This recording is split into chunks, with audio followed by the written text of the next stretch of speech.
Oh, hi there. My name's Brad, and this is my first attempt at doing one of these vlog things. What I'm doing this time is just kind of testing everything out and seeing if it works. So I'm not going to say anything good. Well, I might. This past weekend, bunch of things happened in the world, including the inauguration of Donald Trump as the 45th president of these here United States, of which I am in right now. And following that, the next day, the big women's march. Everybody's commented on these things, and there's nothing I can say that would be useful. I mean, what can you say when the whole thing has been kind of commented to bits? I'm cautiously optimistic. I know that as a white dude, I'm not allowed to be optimistic because if I'm optimistic about Trump's administration at all, that proves I'm a racist, a misogynist, homophobic, all the rest of it. But I'm not optimistic because I think he's going to be a great president. I'm optimistic because I think that maybe this is kind of a punch to the system that gets us all out of our bubbles and gets us talking to each other a little more, which would be a good thing. And I really feel like the Women's March and the success of the Women's March kind of showed where things might be able to go. I personally did not go to the Women's March. And that's for two reasons. One is that I had a Zen class I'm supposed to lead every Saturday, and I don't like to miss those. I miss them sometimes, but I don't. I generally try to avoid missing them. And the second reason is I just don't like crowds, and it's got to be something really, really important personally important before I'll go and brave a crowd like that. I don't even go to see music. I don't even go see bands I love when they play at giant music festivals because it's just the crowd bugs me. And seeing all this stuff with people breaking windows and generally causing havoc and things at previous anti-Trump demonstrations, and some friends of mine who were pro Women's March were sharing stuff on Facebook like how to deal with when you get maced and how to kick policemen in the balls or whatever. I don't remember. And I just thought, I don't want to be in that mess. And I was kind of glad I had a reason not to go, which was the Zen class. But seeing the results of it, they did okay without me, so that was pretty good. And seeing that it didn't turn into a big crazy mess was really made me feel also optimistic about the way things are going. I think most people's worst fears about Trump will probably not be realized because most of those fears, a lot of the stuff you're seeing on the internet is reasonable, and a lot of it is crazy over the top. Just to the same level as believing that Obama was going to put everybody in FEMA camps and take everybody's guns away was crazy over the top. We're getting the same. You're getting a lefty version of that same thing, and even as a person who voted against Trump, I'm kind of like, just let's stick to what we actually know and what's actually important. You can there's plenty of things to criticize Trump about without wild speculations about what he might do in the future and making stuff up, like that meme that got shared that supposedly proved he'd stolen his inauguration speech from a speech in the movie B Movie. Turned out not to be true. That kind of thing. I don't know who's putting that stuff out, but I don't see how it helps at all. But the thing is, the main thing, all of that, you can agree or disagree and argue with me about it. you can argue at me about it because I don't really want to argue with you about it because I just don't. There's other stuff in life, and I've started thinking, well, what's my personal Brad Warner position in all of this? And I think people aren't looking to me to give them detailed political commentary. Um, I've said a couple of things, and I've been kind of, I don't know if outspoken is the word, but I've been I've been saying that I think a lot of the stuff, a lot of the anti-Trump stuff, coming from the Buddhist camps, is a little much. Meaning, I understand people being upset.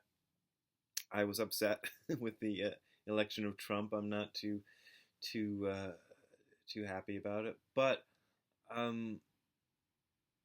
claiming that everybody who supported him is a horrible person doesn't help anything, and making up your own lies to combat his lies doesn't help anything. And as Buddhists, like, I could give a shit what Buddhists do, you know. I don't really care if your organization decides to put out a statement that Trump is the worst thing since frosted Pop-Tarts, which they should not put frosting on Pop-Tarts. I don't understand that at all. There's only one kind of unfrosted Pop-Tart left in the world, and that's strawberry flavored. And most of the supermarkets don't have it. They only have frosted Pop-Tarts, and that's a terrible thing. So if you want to put out a thing that says Trump is the worst thing since frosted Pop-Tarts, fine. I mean, I wrote some stuff against that, but only because I think it's taking things too far. It's making it partisan. And I don't think there's any sense in making it partisan. But, if you want to make it partisan, that's fine. I feel like there's a place for everything. If people want partisan left-wing Buddhism, they should have it.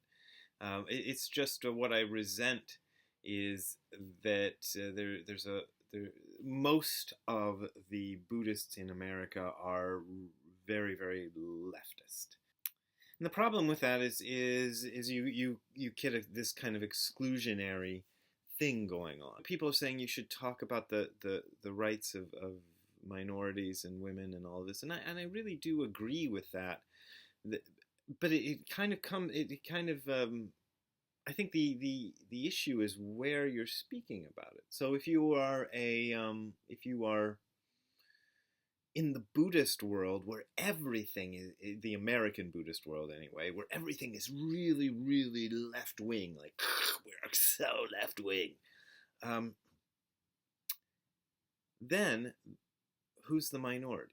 The minority are, oddly enough, people who like Donald Trump and support Donald Trump. So you end up with this kind of elitism and this kind of you end up with the same thing as you're railing against. And this is always kind of the bottom line for me, is if you become the thing that you are railing against, you haven't accomplished anything. So if you are really upset about the way people treat minorities, and well, you should be, then look at the minorities within your community, your specific community, not just the city you live in or whatever, but the temple that you're part of, and see how you're treating them. Are you treating the minorities within your temple, within your little temple, as badly as minorities are being treated in the wider society? That, to me, is a valid question. So if you are in the bubble of lefties, in the temple, let's say a Buddhist temple in Northern California, where 90% of the people are very left wing in their politics, and then there's this 10% who are not. Are you treating that 10% of your temple's population the same way as the 10% of the general population is being treated? Uh, if you are, then I think there's something wrong. You know, if you're being prejudiced and judgmental, judging all of them by the actions of a few, uh, making snap judgments. If you voted for Trump, then you are. Uh, then to me, you're doing exactly the thing that you are railing against. And how does that help? Maybe you can school me. Maybe you can tell me how it helps. But I don't think it does. I think once you get marginalizing people is marginalizing people, and I understand there's a place in the wider society and a place in the smaller society. And so since I am steeped in the American Buddhist culture, which is totally left wing, um, I feel like maybe my duty is to speak out for the conservatives. Um, Even though I'm not really one of them, maybe I'm an ally to the conservatives, you know, and I'd like to bring those people into the fold. I want to hear what they have to say. I want to hear why they have to say it. If your ideas are good, then I don't care what part of this political spectrum you fall on. It doesn't matter to me. I just want to hear good ideas from people who have good ideas. I think that's the Buddhist way. There you go. I've spoken, and I'm going to edit this and maybe even put it up. We'll see where it goes. And hopefully the next one will actually make sense. Thanks for watching.